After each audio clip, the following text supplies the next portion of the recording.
Começando agora o terceiro vídeo. Eu tô amando tudo isso porque eu recebo as minhas amigas me mandam mensagem que estão gostando, umas que falam, nossa, eu não sabia dessa história, porque eu sou a rainha de contar história, né?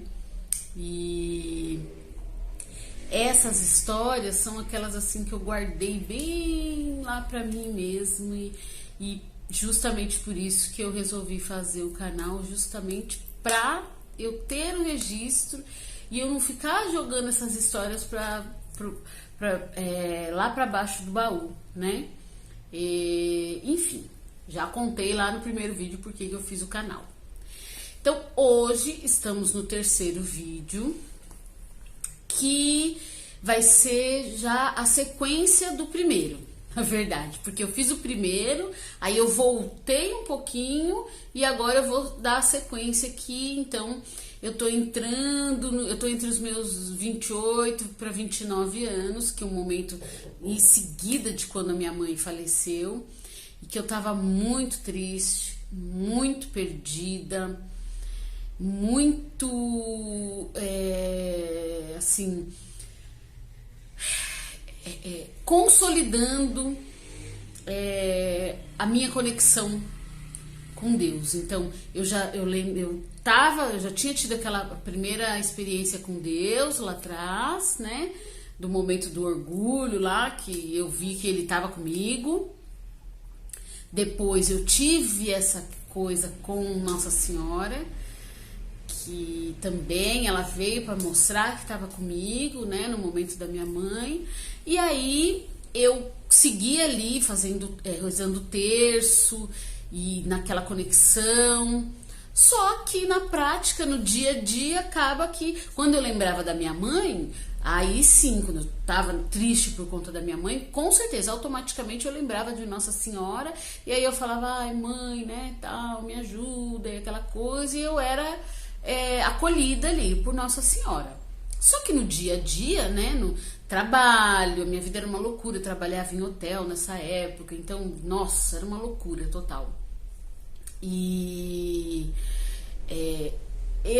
no dia a dia você não se lembrava. Então muitas vezes eu vivia, às vezes, meio triste, meio cabisbaixa. E aí nessa época eu tinha a Dona Meire, que foi que eu falei dela no segundo vídeo, e eu falei que eu iria falar novamente, né? A Dona Meire é uma pessoa assim que eu me emociono de falar dela, porque ela sempre esteve ali comigo, né? Ela foi uma pessoa que, quando a minha mãe morreu, ela foi me levar no hospital, enfim, ela esteve ali comigo o tempo todo, né? Ela é mãe de um ex-namorado meu, e ela abraçou a minha filha com amor, assim, que até hoje ela fala, minha neta. Ela enche a boca para falar que a Ariel é neta dela. E assim, em seguida da morte da minha mãe, ela foi muito presente na minha vida em questão de me guiar nesse caminho da fé. E ela sempre gostou muito do Padre Marcelo Rossi, né? E eu confesso que naquela época lá que ele gravou música, que às vezes eu ia pra balada e tava tocando a música dele, eu meio que falei, esse padre se acha estrela, né? É meio que um pouquinho do que eu tenho hoje com o outro, que eu acho que é uma estrela total, que é o padre, esqueci o nome dele, que você acha que é todo bonitão, ele se acha. E eu tenho isso com ele hoje, eu já tive com o padre Marcelo Rossi. E a Dona Meire ouvia ele todos os dias na rádio, assistia a missa dele do domingo e aquela coisa. Ela, uma sobrinha, né? Que é a mesma do santinho lá, que eu contei a história que eu vi na roupa dela, tudo. Então, a Dona Meire sempre esteve ali, ela nunca desistiu de mim.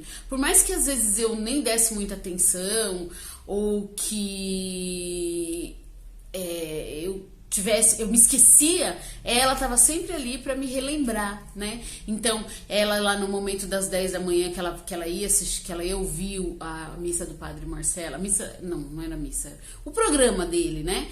Ela tinha lá uma foto minha da Ariel e ela sempre estava pedindo, ela sempre colocava em oração.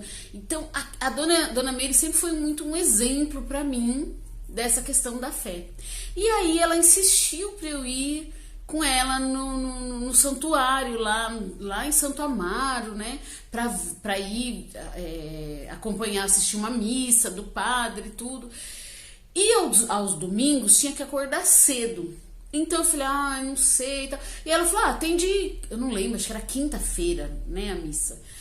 E aí eu falei assim, tá bom, vamos. Então naquela coisa, né, de vamos fazer algo diferente, porque eu sempre tive isso comigo, graças a Deus. Quando a coisa tá muito ruim pro meu lado, eu não fico parada, entendeu? Eu sempre tive na minha mente, água parada, né? Água parada fede. Água parada cria bicho. Então eu não vou ficar parada.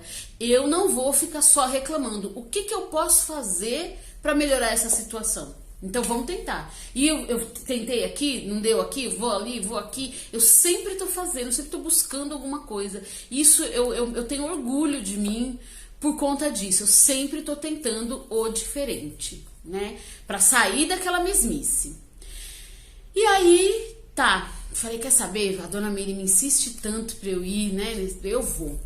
E fomos. Meu Deus do céu. Uma viagem, porque eu já tava com ela aqui, que foi através da dona Meire que eu vim parar na Zona Leste. Então, eu já estava aqui com ela.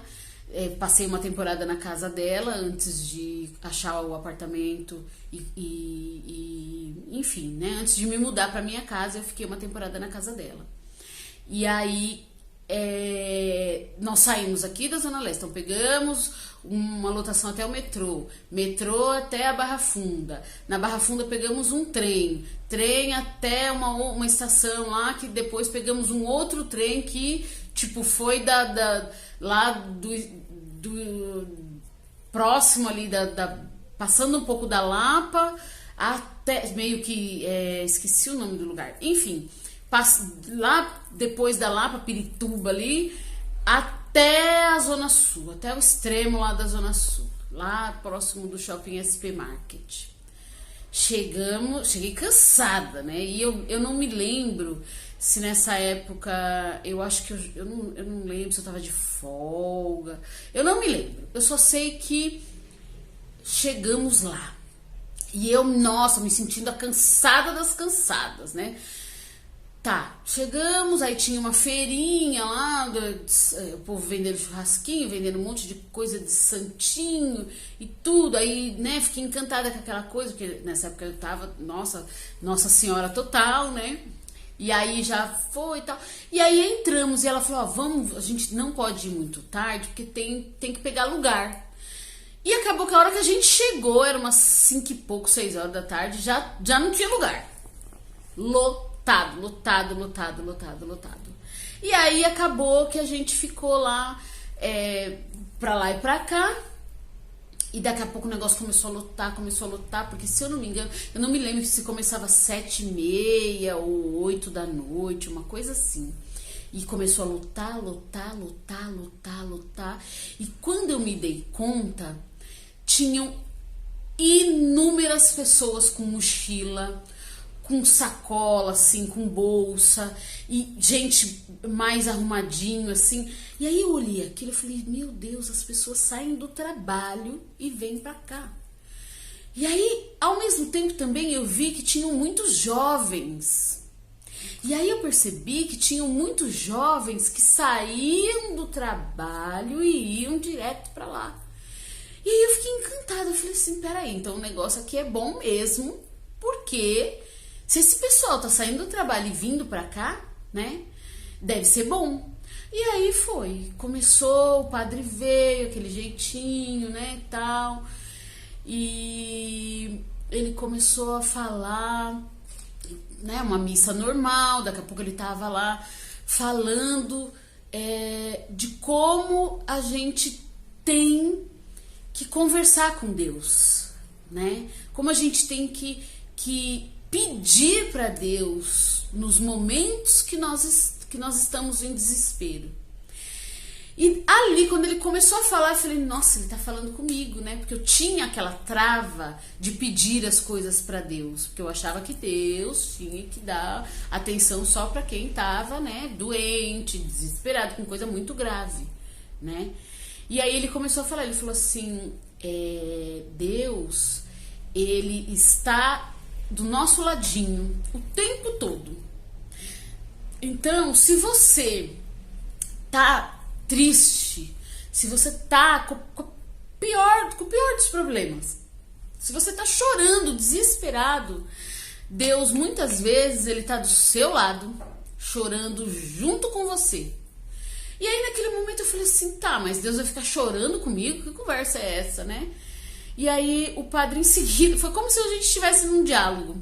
Aí o padre falou assim, é que Deus, ele respeita o livre-arbítrio de todo mundo. E ele respeita no último grau. Então, para ele, se ele desrespeitar o seu livre-arbítrio, ele vai estar invadindo a sua vida. Ele vai estar invadindo a sua privacidade.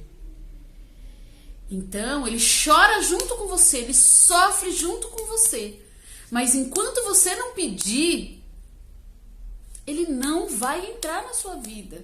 Porque ele respeita, ele não sabe em que momento ele está te atrapalhando. Ele não quer tomar as decisões por você.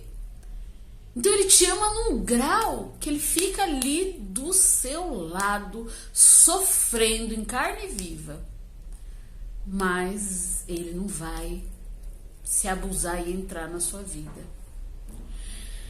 E aí, naquele momento, até me emociono agora, naquele momento eu me lembrei de tantos momentos que eu tive na minha vida de desespero e eu acabei não pedindo para Deus, para ele estar comigo.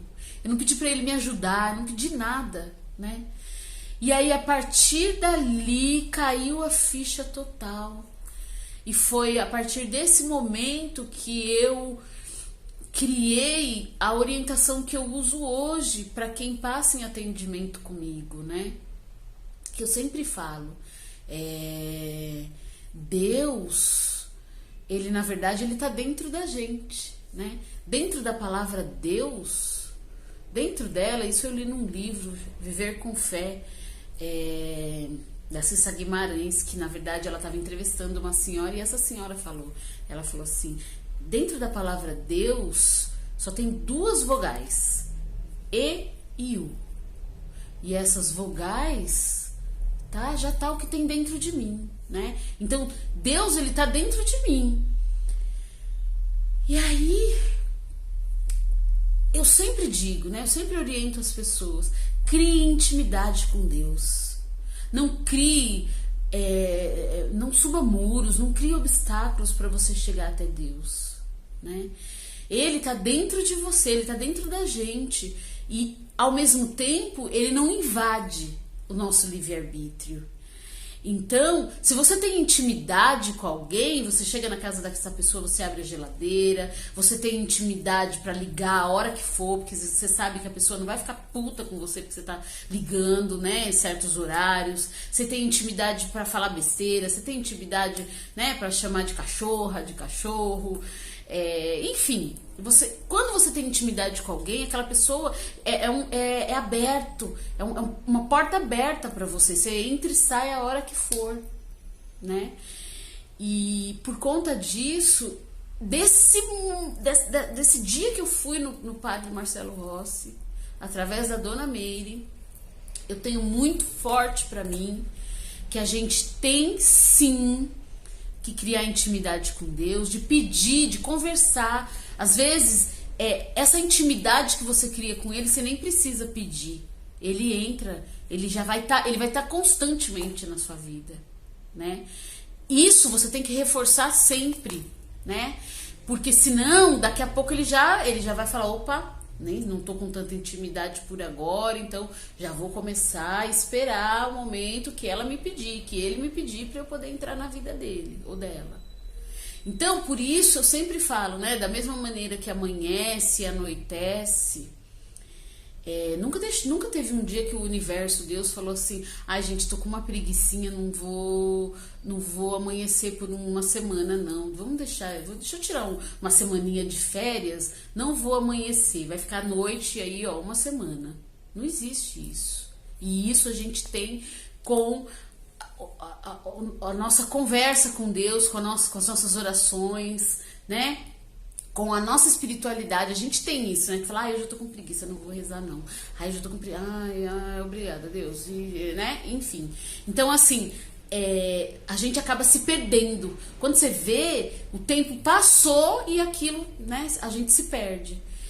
Então, a ideia a todo momento a gente ter essa intimidade e ir reforçando os laços, e ir conversando mesmo com Deus, para que Ele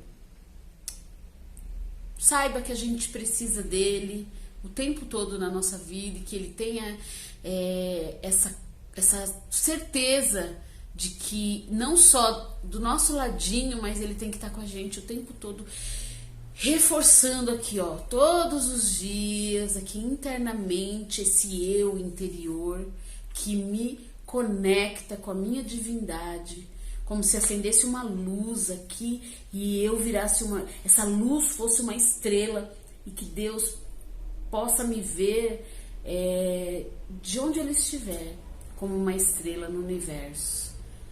É isso que a gente tem que ter em mente.